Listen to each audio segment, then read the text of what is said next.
শার্টের কলার এবং কপ কাটিং করে দেখাবো এই ভিডিওতে। দেখতে পাচ্ছেন এখান থেকে আমি আগে কলারের মাপটা নিয়ে নিয়েছি। তো এখান থেকে 5 ইঞ্চি কলারের মাপটা নেবেন, তো প্রস্থটা নেবেন 5 ইঞ্চি।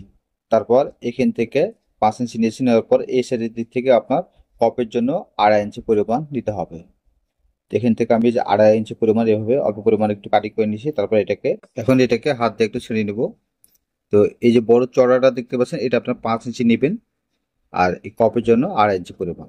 তো আপনি যদি নতুন কাজ শিখেন বা জানেন না কিভাবে কলার এবং কপগুলো কাটিং করতে হয়, তো আজকের এই ভিডিওতে দেখতে পাচ্ছেন কিভাবে কাটিং গুলো করতেছি। তো অবশ্যই আপনারা একদম মনোযোগ সহকারে ভিডিওটি দেখবেন।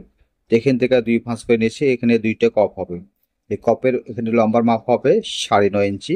যেটা বাড়তি যদি থাকে তাহলে আপনারা কাটিং করে দেবেন। তো দেখতে পাচ্ছেন এখানে আমার বাড়তি আছে, এই জন্য আমি এখান থেকে অল্প পরিমাণ আগে কাটিং করে নিয়েছি। টোটাল রাখবো কপের জন্য 9.5 ইঞ্চি পরিমাণ লম্বা দিক, আর প্রস্থ হবে 2.5 ইঞ্চি পরিমাণ। এটা 38, 39 বডি যদি হয় সেক্ষেত্রে আপনারা 9.5 ইঞ্চি কপটা দিতে পারেন। তারপরে এখানে এই যে কর্নার, এখানে আপনার কোনা করে আপনার এখানে কাটিং করে নিতে হবে। এখানে আপনার কোনা করে কাটিং করতে পারেন অথবা সরাসরি রাখতে পারেন, সমস্যা নাই। তারপর এখানে যে কলারটা কাটিং করবো তখন একটা ভাঁজ একটা দিয়ে নেবেন। এইভাবে ভাঁজটা করার পর এখন প্যাটার্ন দিয়ে আপনারা কাটিং গুলো করে নিতে পারবেন। তো এই প্যাটার্নটা আমি খুব সহজে আপনারা এই প্যাটার্ন দিয়ে কাটিং গুলো করে নিতে পারবেন। তো দেখুন এখানে নিচে যে দাগটি দেওয়া আছে এই দাগ অনুযায়ী এটা হচ্ছে 15.5 ইঞ্চি। তাই 15.5 ইঞ্চি মাপটা করার পর এইভাবে আগে ড্রয়িংটা করে নিতে হবে। তো 15.5 অর্ধেক যেটা থাকবে সেটা আপনি নিয়ে নেবেন, নেওয়ার পর এইভাবে ভাঁজ করে তারপর এইভাবে মার্জিনটি করে নেবেন। তো এটা হচ্ছে আপনার কলার। এরপর এটা দেখুন এই ব্যান্ডটা আপনার এইভাবে বসায় দিতে হবে। তো এখানে এইভাবে বসানোর পর আপনার এই সাইডের দিকে আপনার ড্রয়িংটা করে নেবেন।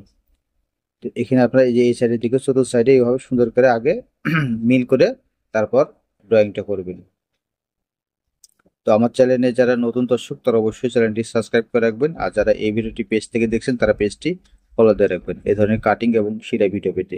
তো দেখতে পাচ্ছেন যে কলারটা আমি কাটিং করে নিচ্ছি।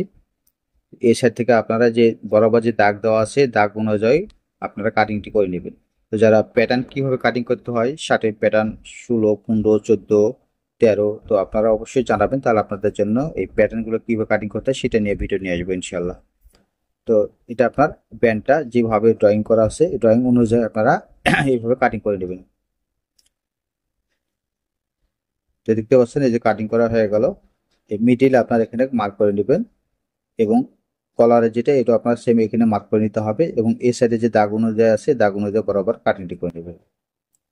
তো দেখতে পাচ্ছেন এটা আপনার কলার এবং ব্যান্ড কলারটা কাটিং করে কমপ্লিট হয়ে গেল। এখন এটাকে আমরা কি করব, এই যে দেখতে পাচ্ছেন এইভাবে সুন্দর করে বসায় দেবো।